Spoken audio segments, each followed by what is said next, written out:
Salmo 128, achou aí? Vamos ler juntos, mesmo sentado como os irmãos estão. Leiamos juntos o Salmo 128. Leia comigo. Bem-aventurado aquele que teme ao Senhor e anda nos seus caminhos. Do trabalho de tuas mãos comerás, feliz serás e tudo te irá bem. Tua esposa no interior de tua casa será como a videira frutífera. Teus filhos como rebentos da oliveira à roda da tua mesa. Eis como será abençoado o homem que teme ao Senhor. O Senhor te abençoe desde Sião, para que vejas a prosperidade de Jerusalém durante os dias de tua vida. Vejas os filhos de teus filhos, paz sobre Israel. Amém. Curve sua fronte, vamos orar mais uma vez. Obrigado, Senhor, por essa oportunidade que o Senhor nos concede de estudar a tua palavra. Suplicamos que agora teu Espírito Santo ilumine a nossa mente, para que possamos compreender esse texto e nos abençoe na nossa estrutura familiar, a fim de que possamos, de acordo com a tua palavra, edificar a nossa casa e buscar de fato a tua presença em nossas vidas. Nós oramos assim, em nome de Jesus. Amém, Senhor. Amém, querido. Salmo 128 é um salmo conhecido, tanto quanto o 127, e parece que esses dois salmos caminham juntos. Não se fala quem é o autor do Salmo 128. O Salmo 127 é de Salomão. Talvez os estudiosos estavam direcionados a pensar que Salomão também escreveu o 128, porque é praticamente uma sequência, um salmo do outro, né? E a ideia desse texto é de que Deus está abençoando tudo aquilo que Ele criou. E uma das coisas que Deus criou é a família, é o nosso lar. Certamente que quando nós olhamos esse texto, nós temos que pensar na família como sendo uma estrutura criada por Deus. E aí quero desde já fazer dois alertas com relação a essa afirmação de que a família é uma estrutura criada por Deus. Por mais que tanto esse texto quanto o texto anterior fala acerca do homem, da sua esposa e seus filhos, nós sabemos que a estrutura familiar, ela pode se constituir também de uma mulher que é viúva e tem os seus filhos, ou um casal que não tem filhos, da mesma forma, ou, quem sabe, uma estrutura familiar que se compõe apenas do filho, que não se casou e se constitui, então, também a sua própria família. Nós sabemos que Deus tem essa diversificação nas famílias, mas que toda família, por mais que não consiga ter todos esses elementos, se constitui também família de Deus, e pode ser estudado esse texto se aplicando também àquelas mulheres que porventura não têm marido, mas têm os seus filhos e se constitui num núcleo familiar, ou o contrário, aqueles que, quem sabe o homem que perdeu a esposa e está então com a sua família sozinho, mas o texto se aplica da mesma forma. E antes de passar para o texto, já quero deixar claro que o fato de haver essa diversidade na estrutura familiar que Deus criou uma estrutura familiar heterogênea. A ideia que o mundo tem falado hoje de uma família composta de dois homens que se casam ou de duas mulheres que se casam não faz parte do plano de Deus. Deus não criou assim.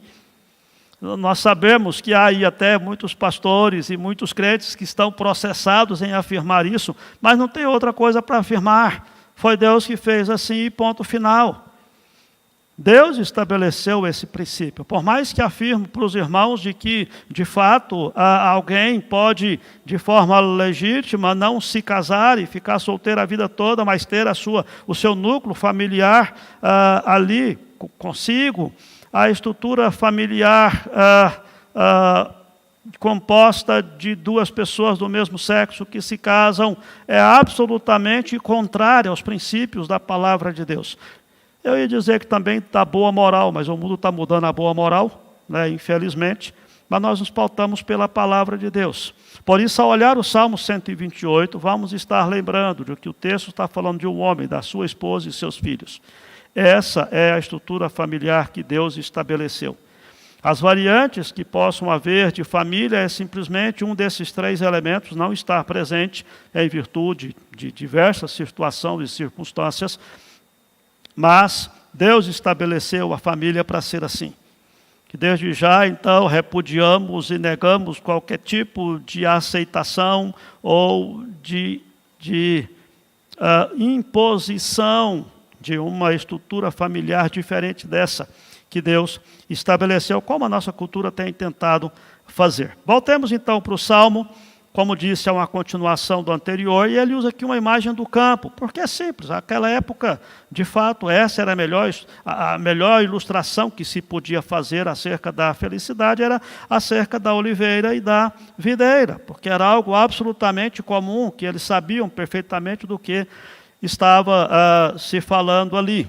E aqui nós olhamos nesse salmo uma progressão do pensamento, a começar do indivíduo, da sua família e da nação. E é essa estrutura do próprio texto que quero destacar aqui nessa exposição, lembrando que não está falando necessariamente apenas da família, mas de uma bênção de Deus que acompanha a nossa vida e que vai se expandindo nesses círculos que vão se abrindo acerca da bênção de Deus. Por isso o verso 1, 2, o verso 3 e 4, o verso 5 e 6 são muito claros, muito clara essa estrutura no texto. Vamos lá então. O texto começa falando daquele que teme ao Senhor e anda nos seus caminhos. Por isso que quero trabalhar com os irmãos acerca das bênçãos que acompanham aquele que anda com Deus. Eu estou usando o termo anda com Deus porque está implícito aqui no verso 1. Então, o primeiro bloco que quero que você observe comigo aí, é que aquele que anda com Deus, ele tem bênção pessoal, bênção na sua vida. É uma pessoa que ele é abençoado por Deus pessoalmente. E volto a dizer, independente se nós estamos falando de alguém que é adolescente, de alguém que é criança, de alguém que é solteiro, de alguém que é casado, aquele que anda com Deus, ele é abençoado.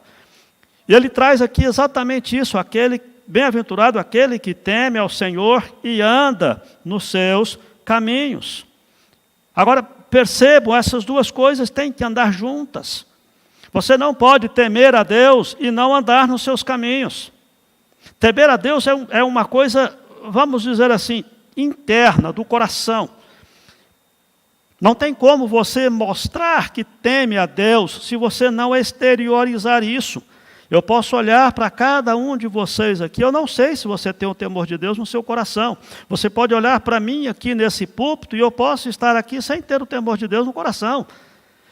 É por isso que ele diz aqui acerca de aquele bem-aventurado, aquele que teme a Deus e mostra isso andando nos caminhos de Deus. E esse é o princípio aqui. Deus abençoa aqueles que andam nos seus caminhos. A começar pelo próprio fato de que se eu ando no caminho de Deus, Deus anda nos meus caminhos. Eu estou caminhando junto com Deus. Por isso que o temor de Deus no coração precisa ser exteriorizado. Hoje nós temos no nosso Brasil que se diz uma nação cristã. Mas você pode perceber várias pessoas, tanto na mídia quanto pessoalmente, você pode conhecer pessoas que falam, eu sou cristão. A pessoa é adúltera, a pessoa não tem moral, a pessoa não tem testemunho, a pessoa não demonstra absolutamente nenhum envolvimento com Deus, ou com a palavra de Deus, ou com a igreja de Deus, absolutamente nada. Mas ele se diz temente a Deus. A bem-aventurança que Deus traz aqui é daquele que teme a Deus e anda nos seus caminhos. Essas duas coisas estão juntas. Porque uma forma uma expressa a outra, uma mostra a outra. Você jamais vai encontrar a Deus que teme a Deus no sentido bíblico da palavra e não anda nos caminhos de Deus, porque é o temor de Deus que faz com que eu ande nos caminhos de Deus. Aqui nesse texto você pode perceber que ele traz de forma positiva aquele que anda. Lembram-se do Salmo 1? Vamos tentar aí ver se sai de cor. Bem-aventurado o homem que não anda, não se detém, nem se assenta. No Salmo primeiro ele fala de negativo. Alguém que não faz isso, não faz isso e não faz isso. Aqui é diferente, aqui é positivo. Ele diz, bem-aventurado aquele que teme a Deus e anda nos caminhos de Deus. Há aqui aquela referência de Moisés, por exemplo, quando traz lá em Deuteronômio, ele faz uma retrospectiva de toda a estrada, de todo o caminho que eles pegaram. E lá no capítulo 28 de Deuteronômio, Moisés traz aqui uma referência parecida com esse texto. Diz assim, se atentamente ouvires a voz do Senhor teu Deus, tendo cuidado de guardar todos os seus mandamentos que hoje te ordeno, o Senhor teu Deus te exaltará sobre todas as nações da terra. Se ouvires a voz do Senhor teu Deus, virão sobre ti e te alcançarão todas estas bênçãos. Bendito serás tu na cidade, bendito serás no campo. Bendito o fruto do teu ventre, o fruto da tua terra, o fruto dos teus animais e as crias das tuas vacas e das tuas ovelhas. Bendito o teu cesto e a tua amassadeira. É a mesma coisa, a ideia é essa. Deus é quem dá a nós, o seu povo, força para trabalhar, mas é Ele que faz o nosso trabalho frutificar. Pode observar aí que parece que há aqui uma, vamos dizer assim, eu ia usar o termo parceria, mas é um termo impróprio. Mas há uma continuidade entre a bênção de Deus e o meu trabalho. É Deus quem me dá força para trabalhar, mas é Deus quem faz o meu trabalho ser frutífero. Aquele que anda nos caminhos de Deus, ele diz, do trabalho de tuas mãos comerás, feliz serás, e tudo te irá bem. Nós temos que tomar sempre essa ideia de que Deus não nos isentou do trabalho por causa da graça que nos alcançou. Mesmo porque o trabalho, queridos, não é uma coisa que veio como penalidade pelo pecado. Não, antes do pecado, da Bíblia fala que Deus colocou o homem e a mulher no jardim do Éden para o cultivar e o guardar. O que veio como consequência do pecado foi o trabalho árduo, o trabalho difícil, o trabalho exaustivo, porque Deus criou o trabalho. Aqui mesmo no Salmo 127, o anterior, ele mostra isso. Se o Senhor não edificar a casa, em vão trabalham os que a edificam. O oposto disso não é que se o Senhor não edificar a casa, se o Senhor edificar a casa, o oposto disso, se o Senhor edificar a casa, os que edificam não precisam edificar mais. Não é esse o oposto. O oposto de se o Senhor não edificar a casa, em vão trabalham os que edificam, se o Senhor edificar a casa, os que edificam não vão edificar em vão. O trabalho será produtivo. É a mesma coisa da vigia. Se o Senhor não guardar a cidade, em vão vigia a sentinela. Se o Senhor guardar a cidade, a sentinela não vai vigiar em vão. Não é que não precisamos vigiar, não é que não precisamos trabalhar, mas com a graça de Deus, o nosso trabalho, ele frutifica. Ele rende, vamos assim dizer. Nosso grande problema é que quando nós falamos de trabalho, hoje em dia, as pessoas têm, na nossa cultura, a ideia de que trabalho tem por finalidade ficar rico.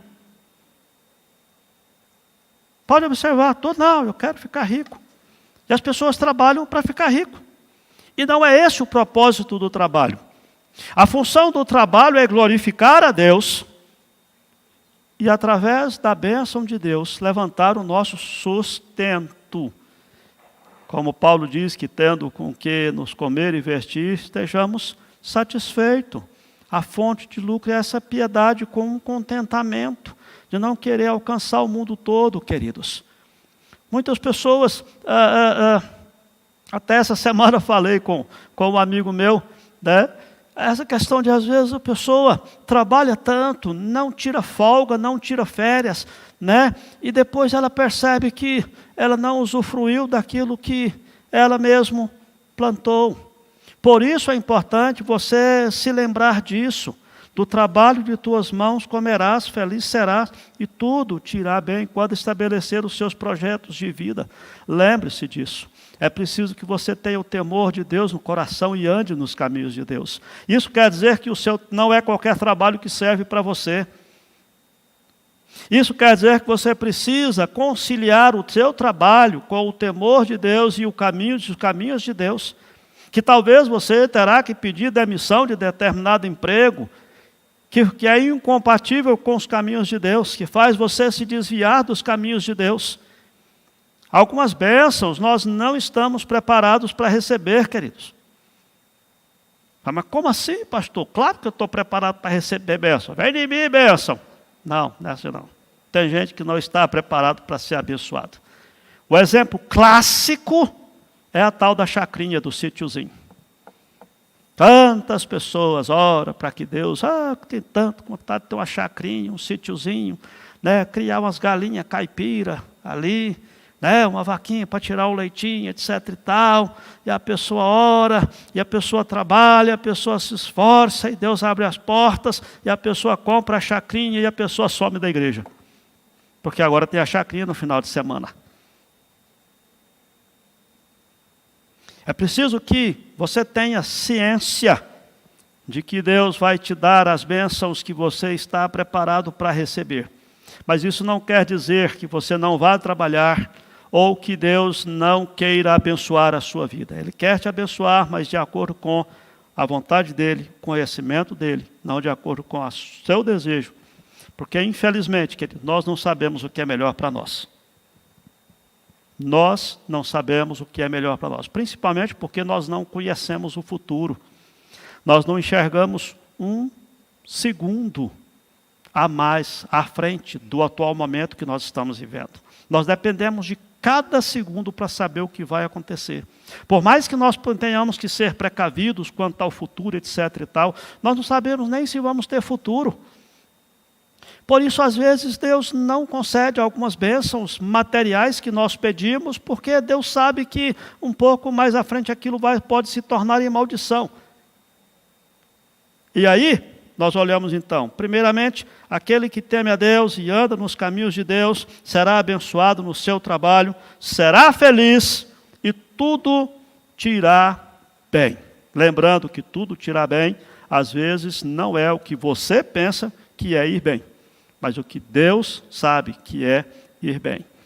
Lembre-se sempre disso, de ser submisso à vontade de Deus. Pois bem, essa bênção pessoal, ela amplia agora para o segundo bloco, para a bênção familiar. A bênção pessoal, ela passa agora também para um outro nível, para a bênção familiar. Quando ele diz no verso 3 e 4, a tua esposa no interior de tua casa será como a videira frutífera, teus filhos como rebentos da oliveira à roda da tua mesa. Eis como será abençoado o homem que teme ao Senhor. Esse texto, esses versos prometem felicidade a uma família cujos membros temem a Deus e andam nos seus caminhos. Talvez você diga, pastor, mas tem família que teme a Deus, anda nos caminhos de Deus e vive numa dificuldade miserenta. Ora, mas quem disse que não é feliz por causa das dificuldades? Primeiro ele começa falando da mulher. E vocês sabem que o lar, a mulher não é feliz, ninguém mais é. Né? Brincadeira, irmãs. Primeiramente ele começa falando da mulher, da esposa, né? E ele compara a mulher a uma videira frutífera, e a mulher é comparada à videira não só pela frutificação, mas Cantares capítulo 7, versículo 8 a 13, faz essa comparação por causa da beleza da mulher. E também Juízes fala acerca da alegria da mulher. Agora, percebam, se nós olharmos esse texto, a gente não sabe se o salmista estava fazendo uma comparação a uma videira, vamos dizer assim, que era plantada no quintal da casa, ou se era uma videira plantada na própria casa, porque era costume deles colocar umas treliças nas casas e plantar videiras ali na própria casa, né? Mas independente do que seja isso, ele traz aqui a mulher como sendo uma videira. E demais, uma videira frutífera, né? Uma videira frutífera. Talvez aqui a gente precise se lembrar de que a nossa família precisa de altos investimentos. Aliás, vou até já trazer aqui acerca dos filhos também, que os filhos, como rebentos da oliveira, à roda da sua mesa. Ele já havia dito no Salmo 127 que os filhos são herança do Senhor e que feliz é o homem que enche deles a sua aljava. Agora, percebam que aqui os filhos a esposa está sendo apresentada como uma videira frutífera, algo que atualmente está dando fruto e serve de sustento, e os filhos são colocados aqui como rebentos da oliveira. A ideia de brotos da oliveira, a ideia de a fruta ainda pequenininha, pensando aqui no futuro. Por isso que ele disse que os filhos são a herança do Senhor, e feliz o homem que enche deles a sua aljava, porque eles são como flechas na mão do guerreiro. Pensando de que os filhos, eles são, digamos, a continuidade da família. Essa é a ideia.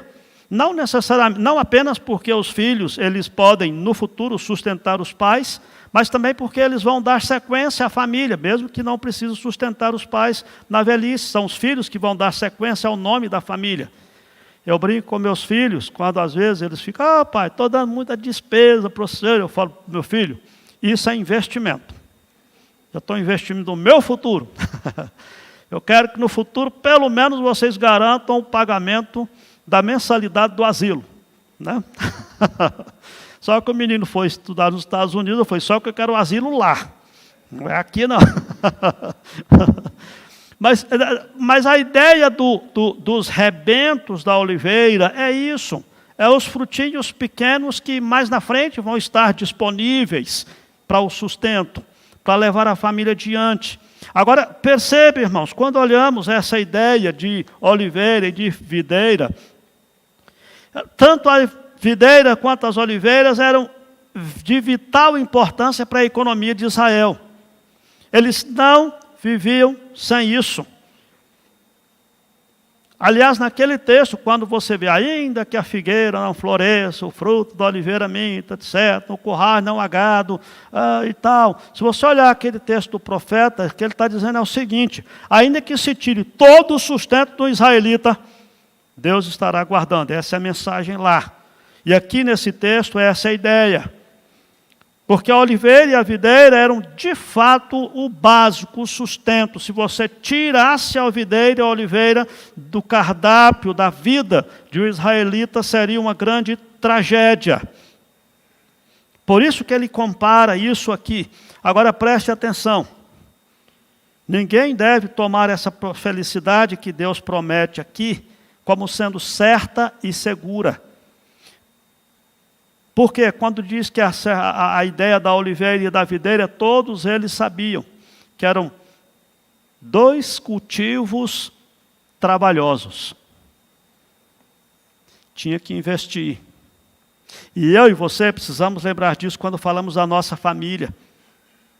Nós não podemos simplesmente temer ao Senhor e andar nos seus caminhos e deixar de investir no relacionamento familiar. Por quê? Porque são duas coisas que se completam. Assim como o nosso trabalho. Assim como eu disse que Deus não nos isenta de trabalhar, porque Ele é bondoso, misericordioso para conosco, nós não vamos ficar como os passarinhos esperando.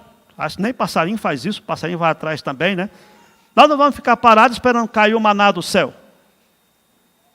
Porque não é assim que Deus estabeleceu. Deus estabeleceu o trabalho da mesma forma. Deus estabeleceu o casamento e o relacionamento conjugal e o relacionamento com os filhos como sendo algo semelhante à videira e à oliveira.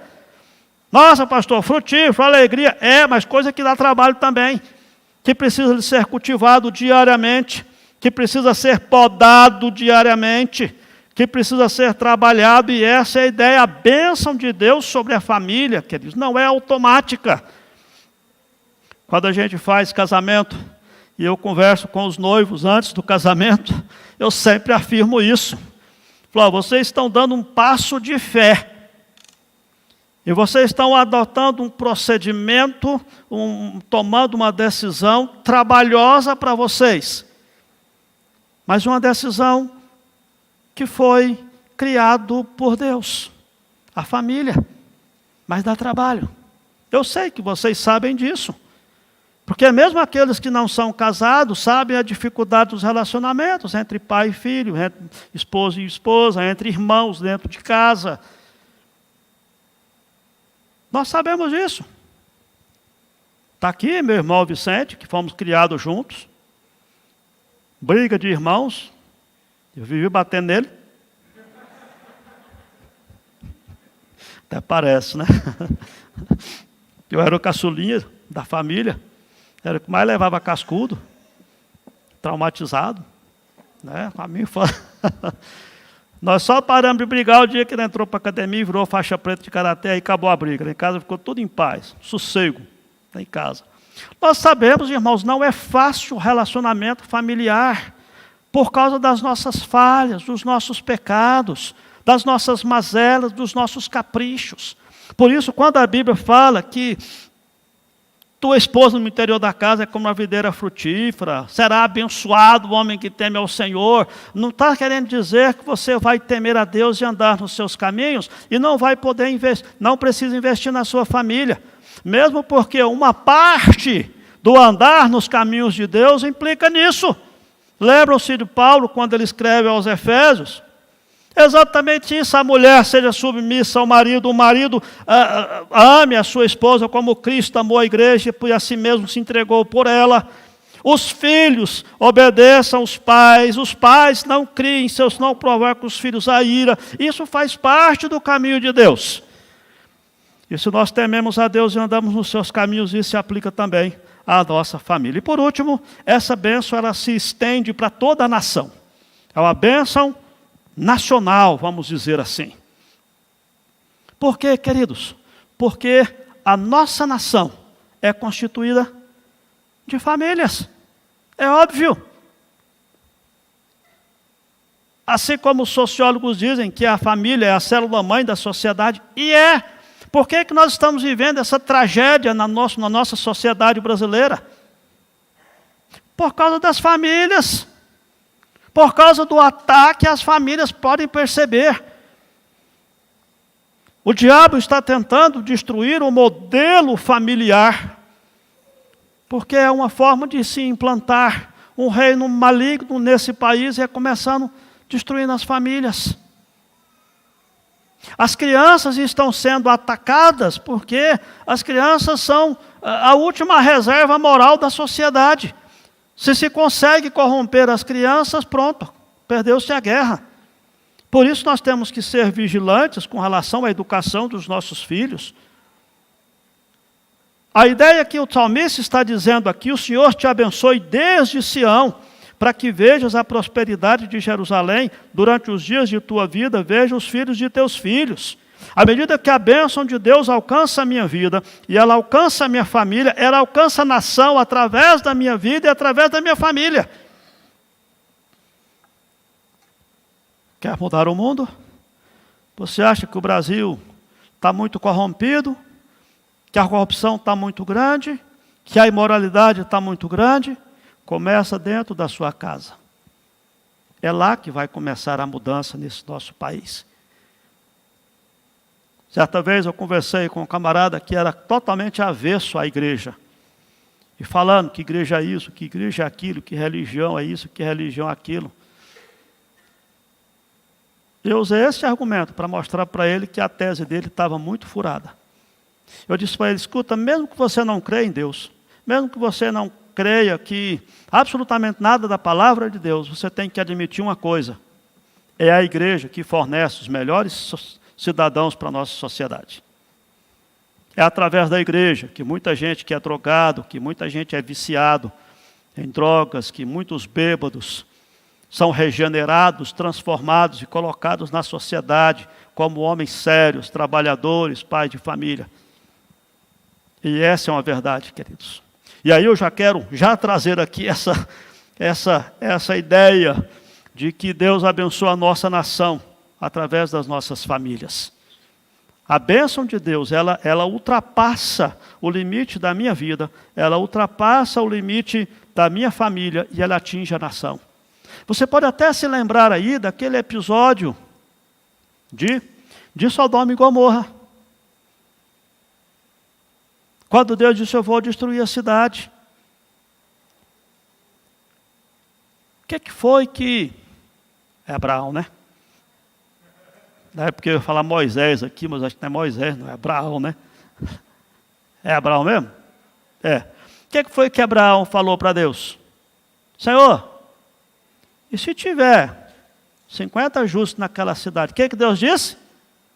Eu não vou destruir a cidade por amor àqueles justos que lá existem. Deus abençoaria a cidade por causa dos justos. E Abraão foi abaixando 50, 40, 30, 20. Deus disse, eu não destruo a cidade. Até quando chegou à conclusão de que os justos eram tão poucos, que Deus preferiu tirá-los da cidade e destruir a cidade. É o fato, irmãos, de termos povo crente nesse país, que faz com que Deus tenha misericórdia desse país. E nós precisamos estar cientes disso, de que Deus abençoe a nação por causa do povo dele que aqui está vivendo. Nós sofremos juntos, passamos pelas dificuldades juntos, mas Deus poupa a nação por causa do seu povo que ali está. Nós temos que lembrar disso. A conclusão que nós tiramos desse texto, e podemos até fazer uma outra visão do texto, quando ele fala de um homem, de seus filhos e o filho de seus filhos. Em 6 versículos ele sai de um homem solteiro para os bisnetos dele, né? Aliás, para os netos dele, né? Seus filhos e seus netos. Lembrem-se que ao falar sobre os seus filhos e sobre os filhos de seus filhos, aqui nesse verso 6, é aquela ideia de que Deus amaldiçoa a geração daqueles que o afrontam, mas Deus abençoa a geração daqueles que o temem, daqueles que o servem. A bênção de Deus que acompanha toda a nossa família. E nós precisamos, por causa disso, aprender a orar pelos nossos filhos, a investir na vida familiar nossa, na vida espiritual da nossa família. É preciso que a gente se lembre de que a nossa casa, ela é bênção para a casa de Deus, porquanto a igreja também é constituída de famílias, e quanto mais famílias fortes tivermos, mais teremos uma igreja forte, e ao mesmo tempo que a igreja, a casa de Deus, também abençoa a nossa casa. Essa é uma interligação, porquanto nós somos corpo de Cristo, família de Deus. Queria trazer aqui 2 aplicações desse texto. A primeira delas é acerca daqueles que têm trabalhado, têm investido na sua vida pessoal e têm tido um foco errado com relação a isso. Que não têm conseguido perceber que o trabalho é uma bênção que Deus dá para que, através dele, nós possamos glorificar a Deus. Aí eu apelo aqui para o Salmo 67, que é um outro texto, quando ele diz, abençoe-nos Deus, e todos os confins da terra o temerão. Deus nos dá o sustento, Deus abençoa o nosso trabalho para que nós tenhamos com que acudir ao necessitado, para que nós tenhamos como investir na obra de Deus e expandir as fronteiras do reino de Deus, e para que nós tenhamos também o nosso sustento, o nosso sossego. Pessoal também. Não para esbanjar em nossos prazeres, mas para glorificar a Deus através disso. Portanto, se você tem encontrado dificuldades financeiras e lutas nessa área, lembre-se que o primeiro caminho que você precisa trilhar, a primeira decisão que você precisa ter é de temer a Deus e andar nos caminhos de Deus. Não, pastor, é porque eu vou fazer um curso, eu vou abrir uma empresa, eu vou mudar de emprego e etc., vou fazer um concurso. Beleza, pode estabelecer seus projetos, mas comece renovando o seu compromisso com Deus. Comece restaurando a presença de Deus na sua vida e na sua casa. Comece colocando em dia a sua vida diante de Deus. Por quê? Porque esse é o caminho da felicidade. Tudo te irá bem e feliz serás se você temer a Deus e andar nos seus caminhos. Deixa que Deus vai dar orientação, Deus vai abrir as portas para a sua vida financeira, para a sua vida profissional, mas começa por aí. Se a sua família estiver passando por lutas, por crises, não, pastor, preciso sentar lá em casa, dar uma rodada na meninada, aplicar disciplina, ótimo. Se está faltando disciplina, você precisa mesmo aplicar. Mas comece trazendo a sua família para os caminhos de Deus, trazendo o temor de Deus para dentro da sua casa, para o coração da sua família. Esse é o caminho. E a segunda aplicação que quero deixar com você nessa noite é que se porventura você tem sofrido com a sua estrutura familiar, o desafio que quero deixar com você nesse Dia das Mães é que você dependa do Senhor e tome as decisões que Deus manda você tomar. Eu estou falando das decisões porque essas decisões extrapolam o texto que nós estamos estudando. Começa com o temor de Deus, mas há instruções mais específicas. Se o seu casamento não está bom, vá lá em Efésios capítulo 5, fala sobre marido e mulher. Se os seus filhos estão rebeldes, volte seu olhar também para outros textos da Bíblia que falam sobre criação de filhos, porque Deus estabelece os seus caminhos na sua palavra. Tema ao Senhor e obedeça a palavra. Talvez você diga, pastor, mas no meu caso já passou da hora. Não passou da hora. Para Deus não passou da hora. Deus pode restaurar a sua casa, a sua família, mudar os hábitos da sua família, a começar da sua própria vida. Que Deus abençoe seu coração, que você tenha transparência para olhar para a sua própria estrutura familiar e quem sabe você sair daqui disposto a tomar decisões sérias com relação a andar nos caminhos de Deus e corrigir as deficiências da sua família. Que Deus cuide do seu coração, do coração de seus queridos e de toda a sua família. Olá, que bom ter você por aqui. E aí, gostou do vídeo? Então não se esqueça de se inscrever no nosso canal, ativar o sininho para receber as notificações dos outros vídeos que virão, curtir esse vídeo e principalmente, é claro, compartilhar ele com as pessoas que você ama, para que elas também sejam edificadas e abençoadas por essa mensagem. Nos siga também nas outras redes sociais que estão aparecendo aí na sua tela, para você poder acompanhar melhor os nossos horários e as nossas programações. Tá bom? Que Deus abençoe sua vida e até o próximo vídeo.